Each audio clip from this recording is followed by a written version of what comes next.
So I had these lights in the Mustang, and in my very first video I said we could make an install video if anyone wanted to see how it was done. Nobody asked, but we're doing it anyways. So hopefully this helps, and if you have any questions, I'll try and answer them down in the comments. So to remove the headliner, if you don't know how, you can look up a video specifically on your car of how to remove the headliner. It's pretty simple, and in most vehicles it's pretty much the same process. You'll start by removing these sun visors. It's usually just going to be a couple of screws here, and then same on the other side, and then sometimes they'll have a wire in them that you can just unplug. The sunglasses and dome light holders usually just pop out with clips, and then usually there will be plugs right there to undo the lights, and then you can just remove that. Sometimes the pillars in the front will have covers just like this that you can pop off with a screwdriver, and that will reveal a screw or a bolt, and once you undo those, they'll pop out with plastic clips. It'll probably feel like you're about to break it when you're tugging on it, but that's just the plastic clips holding in place. You do the same process on the other side as well. You will have to remove the seat belt buckles.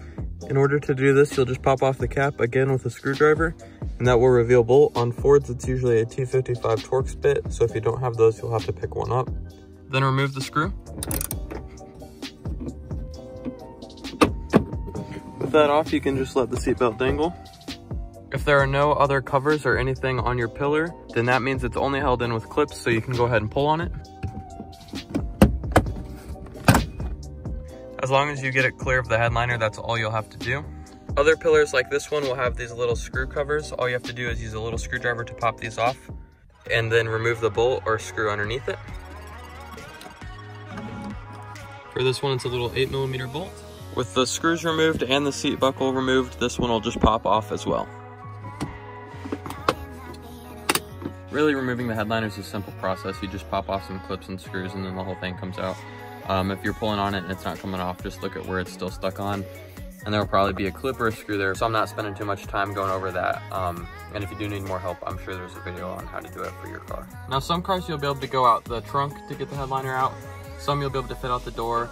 I've seen some people for trucks take off the back glass. So just move the seats back, make as much room as you can to try and get the headliner out. They are flexible, so you can bend them a little bit, but if you bend them too much, they'll crease, so it's best to try and avoid that at all costs. It's easier if you have somebody to help you with it too, so if you have somebody willing to help, go ahead and have them help guide it out with you. But once everything's removed, you're good to go ahead and remove the headliner. Okay, so for this truck, I've decided that to avoid risking damaging the headliner, I'm going to keep the headliner in the car and not try and remove it. It's the same process if you take the headliner out, and if you're able to get your headliner out, I would recommend it. It's easier to work like on a table or something, or somewhere where you have a lot of room, than doing it in the car, but I'm gonna leave it in the car for this truck. So your next step is going to be figuring out where you want to hide the module. In the light kit, you'll get a module just like this one, and you have to hide this somewhere. In most cars, you'll be able to do it in the D pillar, but in this car, there's not enough room to put this behind the pillar that we removed, so I'm gonna do it underneath the dash. So what that means for me is that the light strand needs to come out on the front pillar by the dash here. I'll show you what that means, but you need to know where you're gonna hide this before you can do the next part. Okay, since my light kit is 450 pieces, I've got to plot out 450 dots with a Sharpie or something so that I know where to poke the holes for. So I know where to poke the holes for the light strands. Now, what I was just talking about is the light strands will be laid out all over, and then wherever you are gonna hide your module is where you want the end to come out. So for me, it's gonna come out just up this corner up here, so it'll go down this pillar here that we removed next to the airbag. I usually plot more dots in the middle, so it kind of fades out to the edges, but you can just do yours however you want.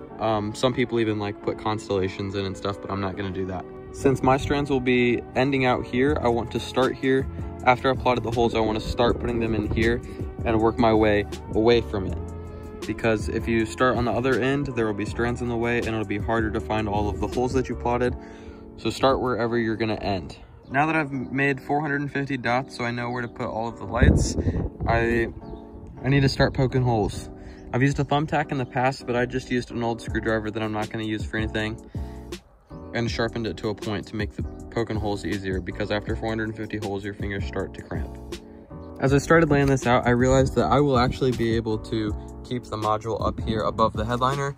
There's an area between the sunroof and this front beam here where it will fit up there. So that makes it a lot easier on me. But that just shows that before doing this, you want to make sure that you plan out where you're going to have everything. Make sure that the light strand is able to reach the module wherever you put it, but this is actually going to work out really well for me. So I've already started poking holes here. I'm going to keep making my way down, and then we'll start putting the lights in. 450 holes later, I've got every single one of the dots that we plotted out with a hole in it, and we're ready to start stringing the fibers through. Okay, so here's what it's looking like about a quarter of the way done. You'll see as I'm putting each one in, I'm gluing them in place here with hot glue. And then when you're doing this, you also want to make sure that you're leaving enough slack for these to lay flat. Also, if you have to bend the headliner and stuff, you don't want them to be tight or you'll pull them out, or you could break them, which would be very bad. And you'll also be able to see what I mean by starting where your light rope is going to end.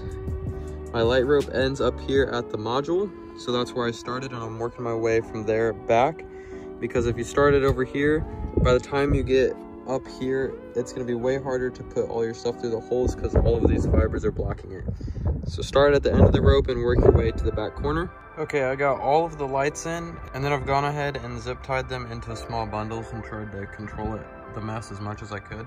Now what's left is wiring it up and reassembling the headliner.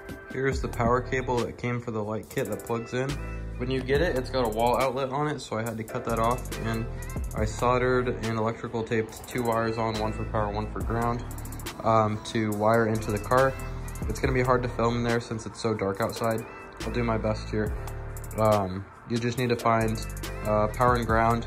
And this one I'm doing a constant power, so it's gonna be one of the cigarette outlets, and it'll just be wired up to that. Okay, the headliner is back up in place. It's not really held in by anything right now. It's just pressed up in the window seals. I trimmed up the lights just a little bit so I could have easier access through here so there wasn't all those strands.